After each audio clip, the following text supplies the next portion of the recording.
Hello and welcome back to Unearth the Past, a podcast that delves into the lives of interesting people.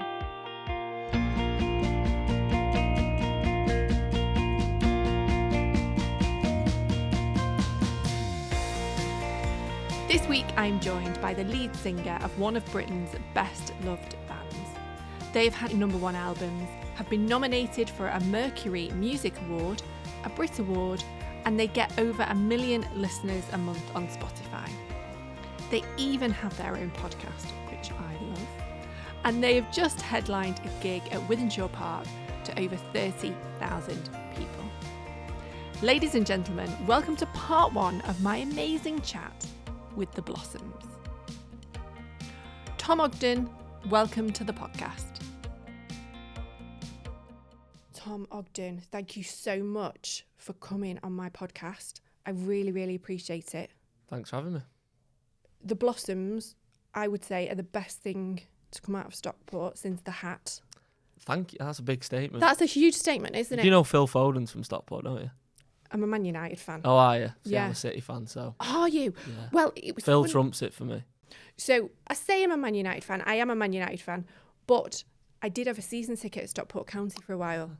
Yeah, my friend Gemma, who I went to school with, her dad, for some reason, got these season tickets. So during the 90s, I spent a lot of time going to County. Yeah, it is nice, County. I've got a soft spot for Stockport County. Oh. You know, school used to take you there and stuff growing did. up. So, but all my family are City fans, so I had no So choice. you had no choice. Both sides, do you know what I mean? So Right, okay. When we were rubbish, I've been through thick and... I can tell you, because we're going to delve into your Oh. family tree at the minute, that one of your ancestors is definitely a County fan. Oh, really? Yeah. It would make sense if the Stockport Yeah. So goes back. somewhere it went from County to City. Yeah. Somehow, we moment? don't know. So just before we delve into your tree, thank you so much for coming on. I was loving, by the way, the gorilla. Oh, Gary. Gary. Yeah. Yeah. I didn't know the story of this. I was obviously asleep during this period. That this huge gorilla got nicked from a garden centre. This is a true story, Yeah. isn't it? Yeah, well, like I just heard it on the radio last year, and I was kind of like, one, why are they talking about it on the radio? 'Cause Yeah. it's kind of ludicrous, isn't it? And Yeah. 2, who's going to steal it? Yeah. So then I went home and then did my own, kind of like you've done for this. I did my own research on Gary the gorilla, Gary the gorilla. and then just was like, I'm turning this into a song. So I did. So you've got a new album coming out, Yeah, September. September the 20th, and it's titled Gary. I was going to ask, Yeah, what's yeah. it titled, Gary? Well, when you make a record, you're kind of looking for the title of the album's always, I find, like one of the hardest things, because Yeah. you wrote all these songs and then you want this one thing that encapsulates it all. Like your first album's just was just Blossoms, that's fine. Whereas then going forward, you're like, oh, it needs to be like meaningful, it needs to be like deep, it needs to be this. So then often it'll just present itself, whether it's like a lyric from a song or something, you go, oh, that'll do for the album title. Yeah. And sometimes you'll try just making a title from nothing, and it's a bit like, oh, it feels a bit forced, this, or insincere. And we wrote all these options down on this list, and I put Gary on there for a laugh. I was like, maybe we could call it Gary. And I just kept going back to it. I just thought 4 letters. Easy. It's an easy kind of, I don't know, I felt it was like the antithesis to what we could have done, if you know what I mean. Yeah. And it just felt very yours. We're all mates. We have a laugh together. It's kind of, why not? I love call it. your album Gary? I love it. Yeah, and it's a talking point as well. So, will this be your 5th? Studio album. Wow. No, Now- I'm getting old now. Is there a bit of pressure, right? Because all your albums have done so well. Is there a bit of pressure on this one? Definitely. Do you feel it? I always feel the pressure. I'm the songwriter. So I you kind of always like, oh, you've got when you've had success, so to speak, you've got something to compare it to, haven't you? So I do struggle with that a bit. But you can't let it consume you. You just kind of, you can only do the best of your ability at that point in time and put it out, can't you? But yeah, you do feel the pressure. Anyway, Tom, can we delve into your Let's family do tree? it, yeah. Is it something you'd always fancied looking into? Actually, it is, to be fair, yeah. Because, I don't know, I just find it interesting. I've got quite a big family anyway, on both sides, like immediate family, if you know what I mean. So, and I'd always said, if like one of the big TV programs that do it came along, now we got the band did all right. It's like, they would sometimes ask people, don't Of course they? they do. From if you do something that's like in the public eye. So I was always open to it. So then when you came along, it was like, yeah, definitely. So, and my mum will be dead interested because she's kind of delved little bits and bobs. I sent you whatever, the little bits she knew. So there's an interest there. A slight warning in this episode, folks. Both myself and Tom will be reading from historical documents that use outdated terminology to describe mental illness and disabilities. It's not language we would use. We will literally just be working with the documents we have. Should we start with your dad's side? Yeah. If we go back in your family tree, and I'm going to show you family tree in a minute, there are quite a few Tom Ogdens. Yeah. Yeah. Did you know that that's where your name sort of came from? It was passed down through the generations. Yeah, I did, because the weird thing is everyone calls my dad Mark. Right. Like, but he's actually on his like passport is Thomas Mark Ogden. Right. Okay. Because his dad's Tom as well. So I think it was to avoid confusion when he was a kid. They just called him Mark. Yeah. Because his dad was Tom. Do you know what I mean? Yeah, of course. So yeah. I think that's what it was. Right. But then he joined the Navy when he was like 18. Wow. And then it was like, when he needed his birth certificate for like the first time. Because obviously when would you need it? Like in the 70s growing up, no one's going to be like, oh, can I see your birth certificate? So then he was like, oh, your name's actually Thomas. Yeah. So he's Thomas, and then his dad's Thomas. And then I think his dad was Thomas. So I knew that I was like going to be called, I think they always said, oh, we've got to carry it on. Yeah. That I was going to be. But because he was kind of Mark, everyone calls him Mark now. Yeah. It's weird. At work, but when he goes to work, they call him Tom. Because when he has to apply for jobs, it's Tom. So the people who employ him are always like, well, you're Tom. Tom. But everyone at home and everyone in the family calls him Mark. So I think when I came along, it was like, he's going to be a proper Tom. So are you the next, obviously you're the next generation then. So I take it, are you going to carry the Tom brand on? Well, if I have kids, it's been discussed that for a laugh, we could just keep it going. But I don't know. I feel like I've kind of, I don't know. I think would it be a bit mad if I called my kid Tom? I could do what my dad did though, couldn't I? Yeah. I could call him Tom and then give him a middle name. And carry on that weird tradition. Yeah, just keep it going forever. Why not? I kind of like stuff like that. Yeah. When I found it interesting when I found it out. But yeah, I knew that I was from a long line of Toms. Well, I thought let's start with your granddad, Thomas Ogden, who was born in 1933. Yeah. Now, the first record that I have for him that I found him on was something called the 1939 Register. And that was taken just before World War II. Yeah. I've not got any World War II records to show us. And the reason I start in 1939 and go backwards is because there's a closure order on a lot of those records. In other words, there's a closure order on them for 100 years to make sure that the person is deceased, because it's got a lot of personal details on. You can apply for them, but I'm not going to lie, it takes 2 years for them to come back.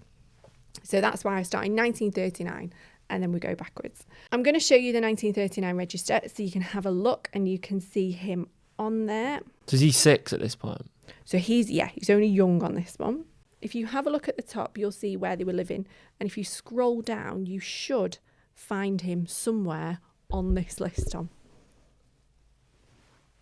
You can zoom in. I've just seen it straight away there. Have you got it straight away? That's impressive.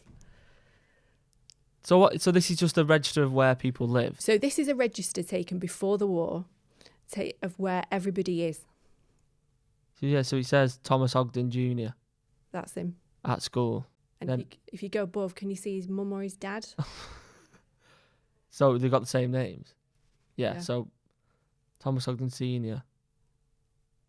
and Margaret Ogden. Yeah, so I met Maggie. Oh, did you? Yeah. Did you meet Maggie? Yeah. She was like really old when I was a kid. Yeah. So I did, that would have been my great-grand, wouldn't it? What memories have you got of meeting Maggie? She had a parrot, I think. Did she? Yeah. I remember the parrot in a cage. I think, or Budgie. But Budgie, well, similar thing, isn't it? Yeah. I remember that. And they lived on the estate because they're both from council estates. Yeah. So it was just like 5-minute walk from my house. So I remember going over there. Am I looking for something specific here? Am I missing something? No, I just wanted to show you that record. So that's them. So they're both the kids are the same names, isn't it? Yeah. So this is the Tom passing on. Yeah, Thomas Ogden Sr. Yeah. Does it say what he does for a living? Yeah, tyre motor. I can't read. Yeah, don't worry. Reconditioner. Yeah, reconditioner. I think Reconditioner, sorry. Yeah. Foreman. And then it says Margaret Ogden, unpaid domestic duties. So she's just a mother. housewife. Yeah. Right, I'm going to... Wow. Is that in Stockport then? So this is in Stockport. So they're living on Adcroft Street, which is in Stockport. So on there, you would have noticed Maggie and... Maggie, senior, so which is mum, and then also Dad, which is Thomas Ogden.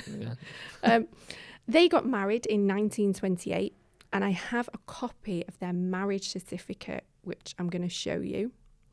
And if you look at the address, you should notice that Margaret Ridgway, the Ridgways, lived across the road from the Ogdens.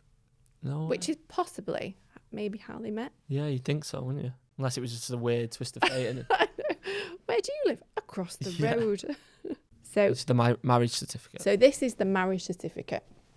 So this is their marriage, so it says labourer. Yeah. So this would be, in theory, your great-grandparents. Yeah. Mad. So this is in 1928. But if you look in the column right at the end, it will tell you who their dads are. So I don't know if you could read that out for me. Yeah. So Thomas Ogden, age so they were 21 and 18 when they got married. Yeah. Wow. Bachelor. Stafford Street. That's where they must have lived. Is that? Yeah. And I want you to keep that in your mind because we're going to visit Stafford Street in a minute. Okay. Father's name, Thomas Ogden, obviously. And John Ridgway is Margaret Ridgway's dad. Don't think they can't say. Oh. Slater. Is that it? Yeah, so Thomas Ogden is a Slater. So my great granddad is a Slater. Yeah. Yeah. I don't know if you can read what John Ogden does. John Ridgway. Sorry, Ridgway. Is labourer. He's a labourer. Yeah. Right, so I want you to keep Stafford Street in your mind. Yeah. The Ogdens and the Ridgways live on Stafford Street. I'm presuming the families must have got on because, the kids got married. So they both lived on Stafford. They both lived on Stafford Street. So they're living on Stafford Street before... Across the road from each other. So the number's different on the houses. Yeah. There. Right, sorry, I missed it. Yeah. I'm so catching up again. Yeah, so they're living across the road from each other on Stafford Street. However, I don't think all the neighbours on Stafford Street got on. And I want to show you a newspaper article now. Now, the Kivels who are mentioned in this newspaper article live next door to the Ogdens. And this was taken in 1930. And I don't know, you don't need to read it all, but if you can just give the people listening a sense of this article. So I'll just read it if you want. Quick. Go on then. So it says terrorised the street. Joseph Kivel and Ellen Kivel were summoned by Mary Ogden for using abusive language on Stafford Street where the parties all live. Mary Ogden said defendants lived 3 doors away from her. About 8:30 p.m. on Sunday, July the 6th, the female defendant was banging at the door and challenged her out to fight. The door was knocked off the hinges. They were both shouting and using abusive language. So is that the Kivels doing that to my family? Yeah. Evidence was also given by about half a dozen witnesses, all relatives of the complaint, who said the defendants terrorised the street so that they had to creep along it as though they were thieves. Mr. H. Lowe, solicitor, said the defendants never saw complainant after 12 noon on the Sunday in question. Kivel admitted there was some trouble before then, but denied that he used abusive language at night. Defendants gave evidence in support, and Florence Sidebottom, a neighbour who had been subpoenaed, said she had heard no disturbance. The chief constable said Ellen Kivel had been twice previously before the court and Joseph 20 times. So they bullying people on the street. So they're bullying people on the street. Now I've found another article that I want to show you that happened before this, which sort of gives a bit more context to what's happening on Stafford Street at this time. So this is an earlier article taken in 1929. So what year was that one we just 1930. 1930. So this says, neighbours quarrel. So they used to put this stuff in the paper? Oh, yeah. That's mad, isn't it? It's like a Facebook status at the time. It's the Facebook of the time. It's, them groups that we're all on. I'm on a couple where I live. Yeah. And it's kind of, I feel similar like... thing, isn't it? So neighbours quarrel. Ellen Kivel of Stafford Street was summoned by Mary Elizabeth Ogden of 41 Stafford Street for assault. So plaintiff alleged that She was returning home after shopping, her hands being filled with parcels, when she met defendant, who asked her if she'd been talking about her. Defendant said she had been waiting for the plaintiff for 6 months, and with that, she lifted her right hand and knocked her down, knelt on her and bashed her in the face, knocking 5 teeth out. Annie Smith of 106 Charles Street. So I know where Charles Street is, if that's the same one. Yes. In Hillgate. Yeah, that's right. Oh my! I used to go and hang around on Charles Street, climb on roofs and stuff when I was a teenager. Gave evidence that she saw the women fighting and Ellen Kivell on the top. Plaintiff was represented by Mr. Harry Ban, I think it says, and defendant Mr. H. Lowe. That's the solicitor who's turning up in the next one. Isn't it? Defendant pleaded that she had been provoked by the comments of the plaintiff, and her solicitor submitted that both sides were equally to blame. A fine of 20 shillings, I presume, was imposed. So whose fault's that one then? Well, she's come home. The fact is, right, that the Kivells sound like a bit of a rum family, don't they? Yeah. That are sort of trying to maybe run the street. Yeah. But the fact that the Kivell was fined 20 shillings would make me think that it was obviously their fault. Yeah. You know, and they've had a fight on the street. What they said they've been waiting for 6 months, so what's that? I don't know. Lost me a bit. Yeah. You know what I'm thinking? Maybe they had an argument 6 months previous and she'd been sort of waiting to get her revenge. On it. Yeah. Yeah. Wow. Did you think you'd have anything like that in your family tree? A bit of fisticuffs on Stafford Street? Yeah, well, it's Stockport, innit? Anything can happen. Wouldn't surprise me. Oh, I think that's the... Well, and I'm happy to know they're not the instigators. They're on the good side. Yeah, they're like... Yeah. And by the sounds of it, they've probably stuck up for themselves a little bit, maybe, maybe, which is kind of why maybe other people are getting bullied and not saying out, where Mary Ogden's giving it some back, isn't she? She's not really taking any shit. She is. So before we go any further with the Ogdens, I want us to just go back to Margaret Ridgeway, and we're just going to go down the Ridgeways a bit. So Margaret Ridgeway is your great-grandmother. She was born in Stockport in 1910, and she is the daughter of John Ridgeway, who we saw in the marriage certificate, which is your great-great-grandfather, and Florence Upton. So that's her mum. And you know, because we've seen the record, that they lived on Stafford Street. John was born in 1888 and he married Florence Upton in 1907. The next record I have for John Ridgeway, which would be your great-great-granddad, is a newspaper article, which I'd like to show you. So this is Maggie's dad? This is Maggie's dad.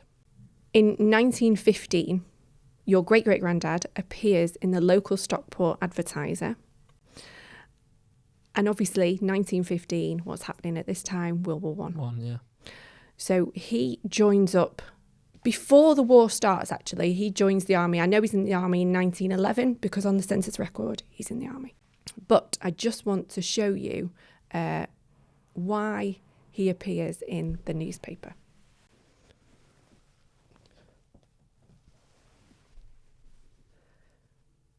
No, right. It says bandsman. So is this that? See, they've been saying this for ages that they think something might be in the family. In a recent published official list of names of soldiers who have been awarded the Distinguished Conduct Medal appears the name of bandsman John Ridgeway, the 2nd Battalion, local North Lancashire Regiment, who's a Stockport man. Bandsman Ridgeway joined the army 6 years ago, serving in India when the war broke out. So he was wounded when he was away. Is that what it says? Yeah. In a letter to his wife, who resides in Stafford Street of Hillgate. So it is the one near Charles Street that I'm thinking of. I was a near goner as anyone was. I had a bullet in my throat for 5 weeks. Jesus. I had a rough time of it. Does it go into any more detail about that? It just says he's a bandsman. So all I know is that he's a bandsman. You can tell by his uniform. So this is a picture of him here. So does that mean music in the... Yeah. What? That's mad. Did you know that? No, not at all. And they've been saying, my mum and dad have been saying, my mum, there's got to be someone. And it's not, you didn't even have to go that far back, did you? No. So he's a bandsman. Do you know what he did? Bandsman John Ridgeway, Tom's great-great-grandfather, was born in Stockport in 1888. Sometime before 1911, John joined the 2nd Battalion of the loyal North Lancashire Regiment. While the primary role of a bandsman was to play music to boost morale, they were also trained soldiers, and during combat many found themselves directly involved in dangerous frontline support missions. When World War I broke, John and his comrades were stationed in India. On the 16th of October 1914, the battalion set sail from Mumbai and headed to German East Africa, now known as Tanzania. The battalion was about to play their part in the Battle of Tanga. The aim was to eliminate the Germans from East Africa, starting with the capturing of the strategically important port city of Tanga. On November 4th, 1914, the British troops launched a full-scale attack on the German forces.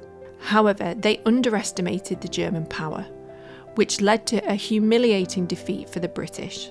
More than 800 men were killed, captured, or wounded. John received 6 bullet wounds, including one to his throat, that remained there for 5 weeks. John's battalion lost 48 men, including one of his friends. Tom's great-great-grandfather was awarded the Distinguished Conduct Medal, given for exceptional bravery in the field. This prestigious award was only second to the Victoria Cross in terms of gallantry. In a letter home, John wrote to his dad, "Well, Dad, I have a surprise packet for you and all at home, and I can honestly say it was a bigger surprise for me as I was only doing my duty, as you would have done the same if you had been in my place. Enclosed you will find a copy of the command orders awarding the Distinguished Conduct Medal to some of my mob for gallant conduct under heavy fire and good work generally at the attack of Tanga on November 4th, 1914. And I had the luck to be one of them. The first lad mentioned was my chum, and he was killed about 5 yards from me by a shell. We buried him where he fell, and I suppose his medal will be sent to his people, who I believe are in Manchester." Bandsman Ridgeway finished the letter by asking his dad to send him a copy of the Football Echo each week, and finished with the words, "Play up county." So I don't know what instrument he played, but I just know he was a bandsman in the Loyal North Lancashire Regiment. I want to know what the bands, what roles. It wasn't just like drums, was it? No, so it was their job to keep morale up. That is mad. That is proper mad. It's blowing my head that bit. The next record that I have for John Ridgeway is the 1921 census. But I just want you to pay attention. Under his name is the name of his wife. So this is Maggie's mum and dad, isn't it? So this is Maggie's mum and dad. Right, let's have a look at this. So his parents are at the top. So I can't even read what his name is. Oh, it's a really funny one. Mad name. It's called like Cephas Ridgeway. Boss name that. Charlotte Ridgeway. So that's his mum and dad. Yeah. Then John Ridgeway, and his son's wife, Rose Ridgeway. Is that his sister? But then is it dead small writing? That's his wife. Rose Ridgeway is his wife. Yeah. And then his daughter. Then it says Dorothy Ridgeway, William Gloucester. I can't even read. Gloucester, I think it's pronounced. Stepson. William Gloucester's stepson. So Rose Ridgeway is his wife. Yeah. So you may be wondering what's happened to Florence. Oh yeah, I am now. Forgot about Florence. We forgot Florence. Yeah. So yeah, it was Florence. That's Maggie's mum. Yeah, Florence Upton. So, and that's why it's stepson. So he's obviously that's Rose's kid, isn't it? Yeah. To so someone he's remarried.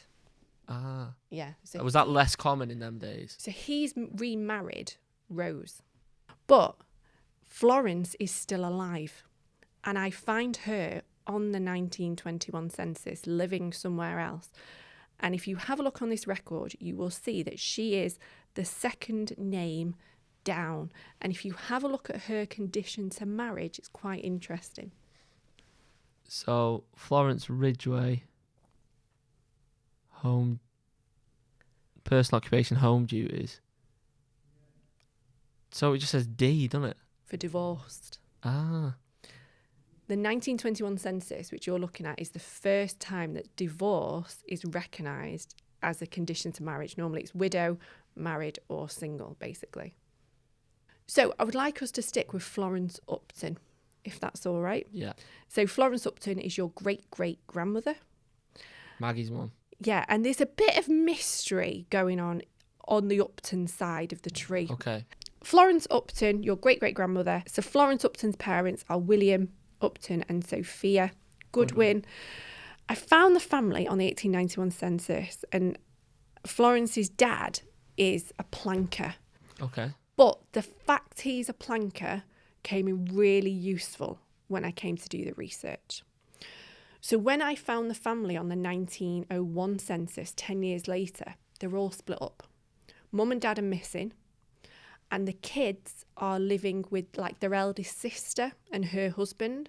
So I was like, that's strange. Yeah. Yeah. What's happened? So I managed to find another record which shed a bit of light on what happened to the Uptons, which I'm going to show you now. List of persons who slept or abode in this institution on the night of Sunday, 31st of March. So what is this, like a It's the County Lunatic Asylum. oh my God. Institution, yeah, it gives you a clue, doesn't it? So if you scroll Have they been sectioned? Is that what this is? So if you scroll down, you should find his name. William Upton, planker. Hat planker, it says, doesn't it? 45. Yeah. So he's in there. Does it give me more information than that? Or? So you know when I said to you, I needed to go to the records office? Yeah. So I went and got his patient files, which I'm going to show you now. Jesus. Wow. So this is Maggie's... So this is Maggie's granddad. So Maggie's mum is Florence Upton. And this is Florence's mum and dad, isn't it? Florence's Yeah. mum and dad. So you can get patient files from yeah, lunatic asylums in the 1900s. That's mad. yeah. He's not done something mental, has he? So he is... Find out. This is a copy of his case file. And he was in there for 15 years. 15 years? So he was in there on the 1901 census. He's still in there in the 1911 census. Now, you're probably not going to be able to make much of this out. Why is it written in like old? I'm going to pass it here, but if you have a look on the top right, it does give you some idea of what he's in for. And feel free to zoom in and scan any part of it. But I believe we found this kind of stuff. William Upton, Tom's great-great-great-grandfather, was admitted to the Parkside County Lunatic Asylum in Macclesfield on the 8th of April 1898. The asylum opened in 1871 to accommodate 700 pauper lunatics. William's patient record states that this was the second time he had been admitted. He was described as suffering from acute mania, being noisy, violent and abusive towards others. His conversation was described as being irrelevant and nonsensical. He also displayed erratic behaviour and delusion. By 1910, his condition had worsened. He was described as being huddled up in a demented state, unoccupied and uninterested. He forcibly smiled when addressed. Throughout 1912 and 1913, William continued to display similar patterns of behaviour. He was described as being noisy, often talking and laughing to himself. By April of 1914, his condition had deteriorated further. His heart had weakened, he had right-sided paralysis, and he was placed on a liquid diet. He passed away at 10:30 p.m. on the 11th of April. His cause of death was listed as general paralysis of the insane. GPI resulted from untreated syphilis. It occurred several years after the initial infection. The bacteria which causes syphilis entered the brain and the nervous system, resulting in delusions, mania, violence, erratic behaviour, muscle weakness, and eventual paralysis. Before the invention of penicillin, there was no effective treatment for GPI. with it proving fatal only a few years after the onset of symptoms. Now, this is his death certificate, so I don't know if you can try and make any of that out. Don't worry if you can't. It's the writing, isn't it? Right, cause of death. It says general paralysis. Yeah. So his cause of death was recorded as general paralysis of the insane. Jesus. 58 years, all that says. Yeah. The terminology that they use to describe his cause of death is related to something else, and that's syphilis. The STI. Yeah.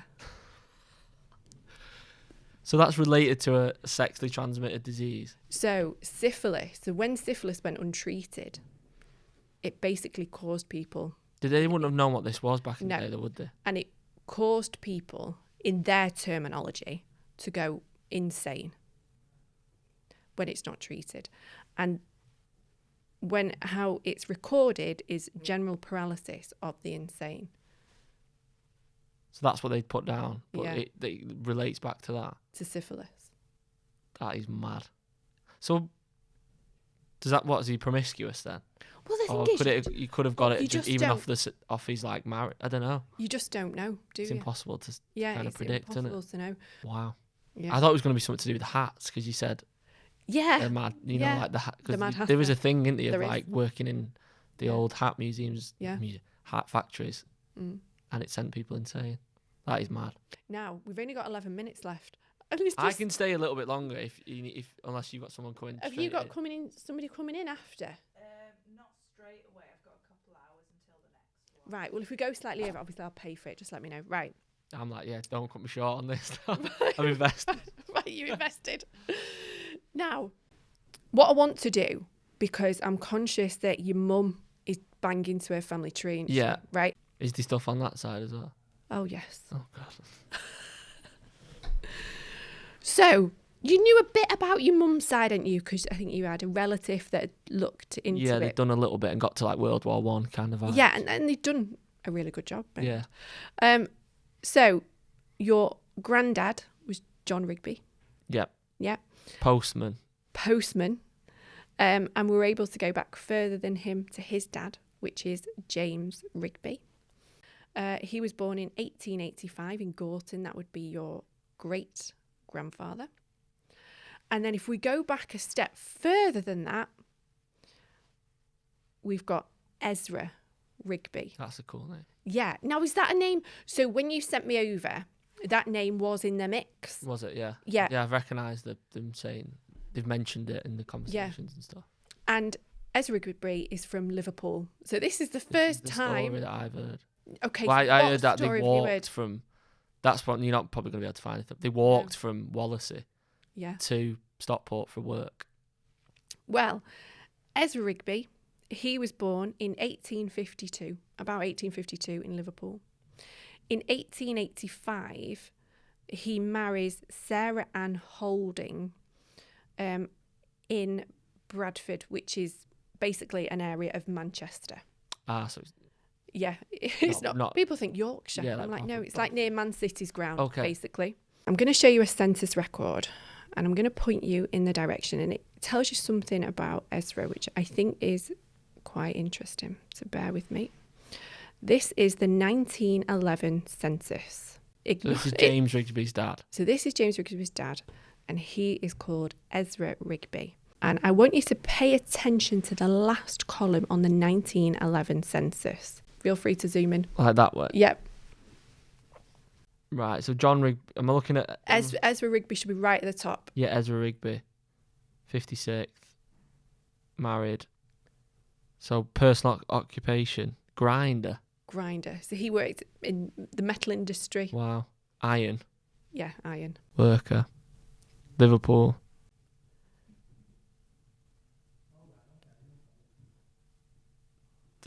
What's this? Deaf, dumb and blind? Yeah. So the last column, by the way, this is not language we would use today, but on the census, the last column says deaf, dumb and blind. If any of this person in the schedule is number 1, totally deaf, dumb or blind, or 2, totally blind, 3, lunatic, imbecile, state the infirmity opposite that person's name. So they put totally D&D. Yeah. So How would they diagnose? What does that mean then? I think what it means, reading between the lines, is the fact that he's obviously deaf. So he's completely deaf. Is that from working? No, I think he was probably born with it. Wow. Yeah. So he's completely deaf. But also, because he's deaf, he's not picked up speech. Wow.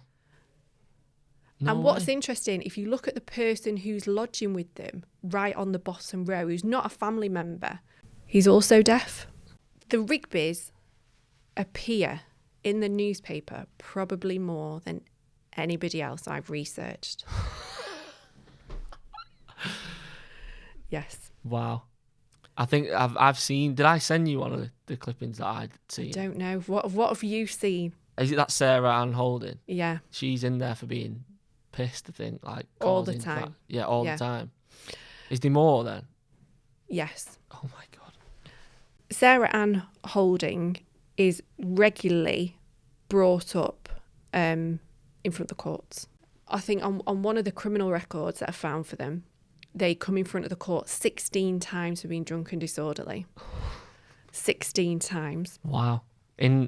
I've got numerous articles relating to their relationship, and I think it's probably fair to say, Tom, that they weren't the best parents, and that's probably because they were drink dependent.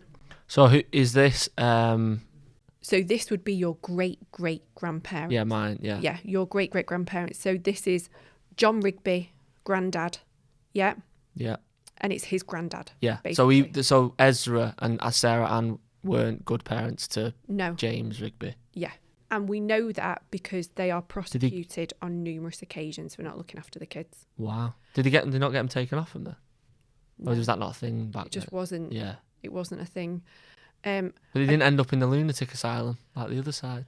Maybe they were a couple of The thing steps is, away from it. They didn't end up in the workhouse, right? So they managed to keep the whole family out of the workhouse. But judging by some of the newspaper reports, and there's loads of them. There's one in 1896 where they're done for neglecting the children. There's one in 1901 where they're done for neglecting the children. In 1908, this is just a little article relating to Ezra. Yesterday, a deaf mute named Ezra Rigby, Booth Street, Gorton, was charged with being drunk and disorderly at the Manchester County Police Court. Fine of 10 shillings and costs of 14 days was imposed. That is mad. And deaf mute, that's crazy. Yeah, and I'm presuming, as I say, obviously he's deaf, and I'm presuming because he's deaf, He's not just picked up language skills. Picked up the language skills. In 1904, this is another article. I don't know if it's only a small one. Fourth conviction for cruelty to children was recorded today at the City Police Court against Sarah Ann Rigby of Elizabeth Street, Clayton, who received 6 months imprisonment for neglecting her 4 little ones. The case was brought on by blah, blah, blah. Yeah. That is mad. But I think it's a testament, though, the fact that, the kids had this pretty crappy start to their lives, Yeah. but all did all right, didn't they? Do you know what I mean? It's they had families of their own, and Exactly. then it continued and stuff. So they obviously broke that cycle. Yeah. Because that must have been tough, growing up. Yeah, no, it's what with effects that had on then James. Exactly. And then what then James brought to John. Exactly. And then it's growing up. passed down, isn't Yeah, it? yeah. Do you know what I mean? So Mad that. we mentioned James Rigby, and James Rigby, who is your granddad's dad, married Margaret Rigby. And I remember you sent me a message saying, I hope they're not related. They're not, are they? They're not Oh, at all. good. Don't worry. Completely not related. One's Liverpool, one's Manchester. Wow. Margaret's parents are John Thomas Rigby, and her mum is Catherine Frawley. And Catherine died. John Rigby actually goes on to marry her eldest sister. This is what my mum told me about Did you this. know And they this? were like, how's this? What's going on here? So he No. married us. He So married her eldest sister. that's Yeah. a bit mad, isn't it? I want to show you an image, actually. If you just bear with me, I'm just going to get it up. And there's a reason why I'm showing you this image. Oh my God. I don't know if you can describe him. I mean, the hair's a bit mad, but I feel like he looks like some of my cousins. Right, okay. That's my first thought. Okay. What if I said to you a programme on the telly that's based in Birmingham? Peaky Blinders. Yeah, does he not remind you of somebody out the Peaky Blinders? With the shaven head and the fringe.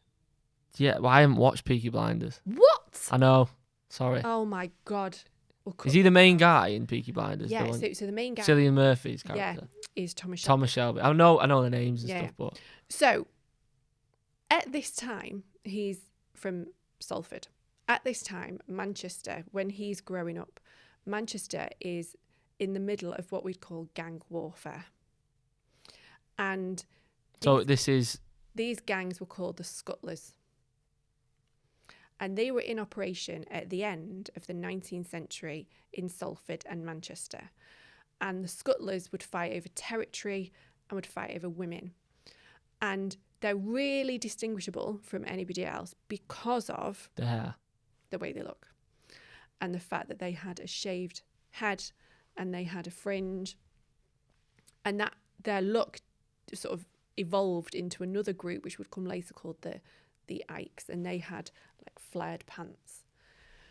Judging by his appearance and the fact that his look is so distinguished, the fact that he's got a completely shaved head with the fringe would make me think he was probably part of one of the Scuttler gangs in Salford. No way. Tom, I always finish by asking my guests this question, right? If you could invite anybody from your family tree, it might be somebody we've mentioned, maybe somebody we've not, for dinner tonight, who would it be and why, and what would you cook them? From all them people you've just told me? Anybody. Is that what you're saying? Yeah, anyone. I'm torn between... There's a few characters, isn't there? I kind of want to speak to the band... The bandsman. And find out what he Yeah, plays. because obviously I've gone into music, Anna, so that's kind of pricked my ears the most in terms of... Because everyone said, I'm sure there'll be some music there. Because no one else is like music. Like, my mum and dad are into music, but no one like plays or does anything. So it seemed a bit like just out of the blue for me to like pick up music. I was going to say, you know was that out of the blue? And I suppose it was probably out of the blue for him. If you think about what life must have been like for him growing up in Stockport, so then he obviously plays an instrument. I want to know. That's what. Surely we can find out what he plays somewhere along the line. Or do you not think we would be able to now? Possibly, if we could try and get more records. Like band records. Would they have kept band records? Possibly. I don't know. I have got the war diary, by the way, which I'll share with you once we finish the podcast, of the night of the 4th of November when he won his medal. So yeah, I think he would be. I think I'd go. Pretty interesting. Also the mental. William Upton. Yeah, that's kind of interesting as well. But I don't know if that'd just end up being a bit scary or something. I was going to say, I mean? it's like a film, isn't it? Yeah, like even like rocking. Well, it's like you think these things are just made up for the telly, don't you? But it's not, is it? It's like no. And I was reading. I obviously became a bit obsessed when I was there. I started reading everybody's case, and on a few of them, it actually says whether they're a danger or not, and whether they were basically restrained for the whole time they were there because they were a danger. I don't know about him because the section where it says whether a danger or not and whether they were shackled is missing. Basically, it's just not on his. Is that the only file of him that you can find? That one bit, or is there like multiple? No. So there was that page, and then there was also another page on top of it, which I'll send you, which you can have a look at. Now, bearing in mind that just relates to his case file and when he died, it might be admin, when he checks in. Records, but yeah. Tom, thank you so much. No, thanks for doing that. Did you enjoy it? Yeah, it was really, really interesting. I just want to carry on and just keep finding out more and more stuff, but I suppose you've unlocked something there, and you can. Of course. Sounds like there's still more to delve in certain aspects of it. Anyway. Honestly, there's so much to your tree. There's loads. We could have spent probably 3 hours going through. There's some really remarkable stories in your tree. Some of them that we didn't talk about because I knew you knew a bit about them. So, yeah. Wow. No, thanks for doing it. Thank you so much. Great. So that is it then for this week's podcast. A huge, huge thank you to my wonderful guest, Tom Tom Ogden from The Blossoms. The lads have a new album out called Gary. Please go and check it out. They're also on tour. They go on tour, I think, pretty imminently. I'll put a link to their website so you can have a check and see if there's any tickets left. Another shout out to the Power of One. It's an amazing organisation that I am proud to support on this podcast. Please do me a favour. It takes a couple of minutes. Just go on, click on the website and have a look at some of the amazing work they are doing with women involved in animal rescue from around the world. Please check them out for me. If you would like your family tree researching, or you have a family tree mystery that you would like solving, you can get in contact with me via my website, which is www.michalahume.com.